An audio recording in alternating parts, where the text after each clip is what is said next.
This video is not to shame anybody if you are staying in a relationship like this, but why do we tend to stay in relationships that hurt us? Let's get on with the video.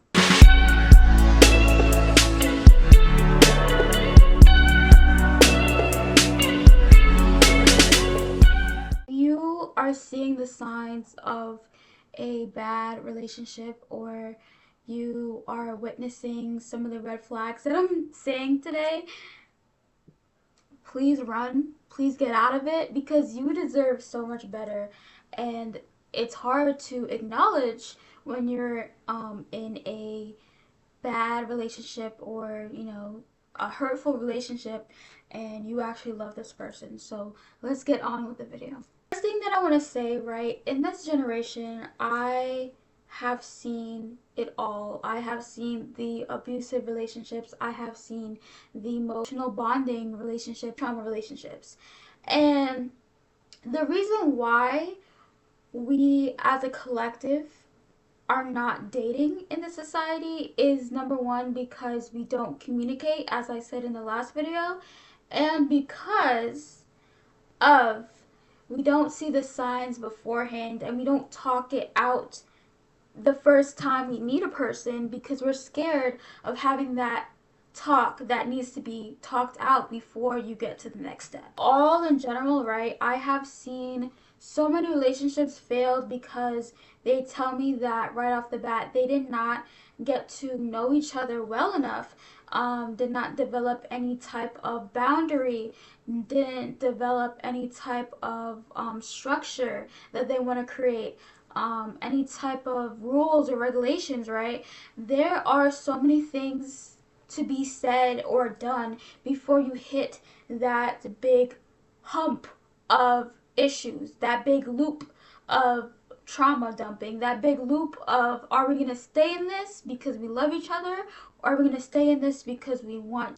Those two things are the most biggest things I have kind of gathered going throughout, or seeing relationships or hearing relationships from my friends, right?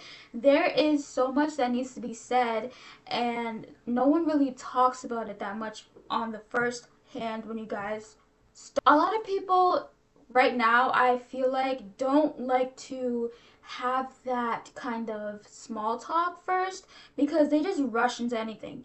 As I said, in the society, we like to rush throughout things. We like to hippity hop and, oh my god, I'm so in love. But in reality, he has a girl on the side and he's just fucking around. And you, on the other hand, are in love and you are having an emotional attachment to this person.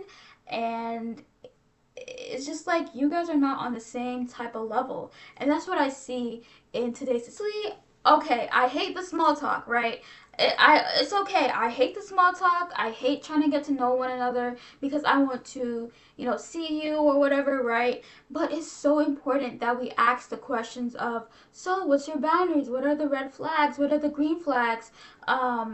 I want to know your communication skills. I want to know if you could communicate well. I want to know if you could go throughout conflict. I want to know if you're going to stay, right?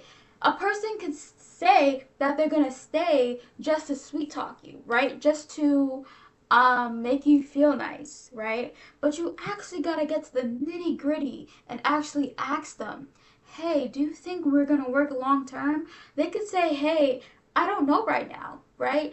But the best bet is to ask. There's no harm of asking the first time you guys meet or the first time you guys start talking. And relationships fail because of this kind of headbutt of not being on the same level. How the fuck are you going to love this person? How the fuck are you going to meet their parents when you guys are not on the same fucking level? Like, make it make sense.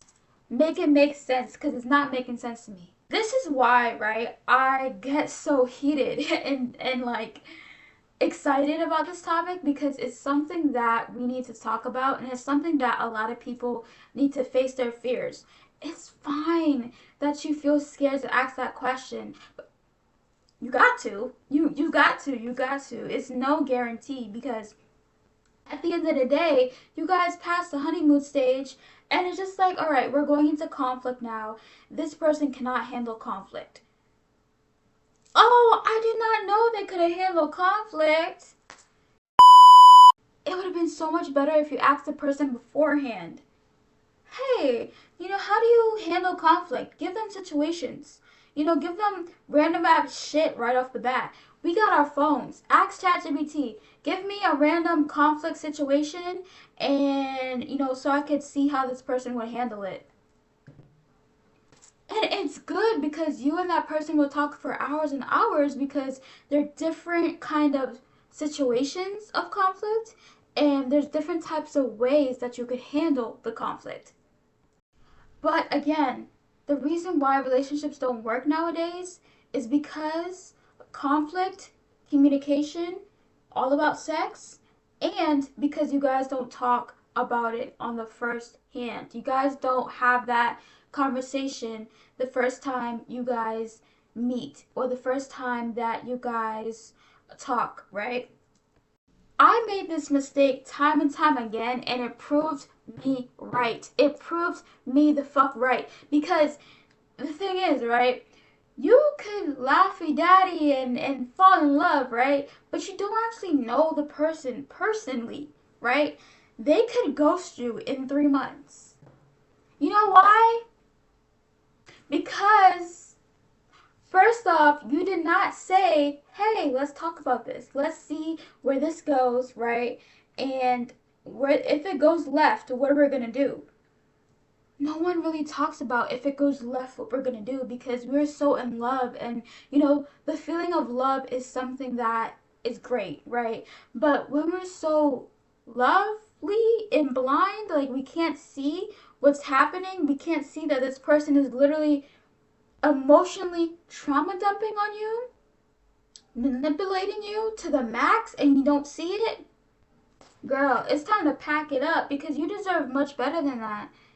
Guy, you deserve much better than that, yo. Because it's just like we need to really, really, really, really fend for ourselves, right? And this society, again, is all about self-worth, self-confidence, going to the gym, getting your shit together. But when it comes to relationships, we're like, oh, I'm so blind. I don't know. I'm so in love with him.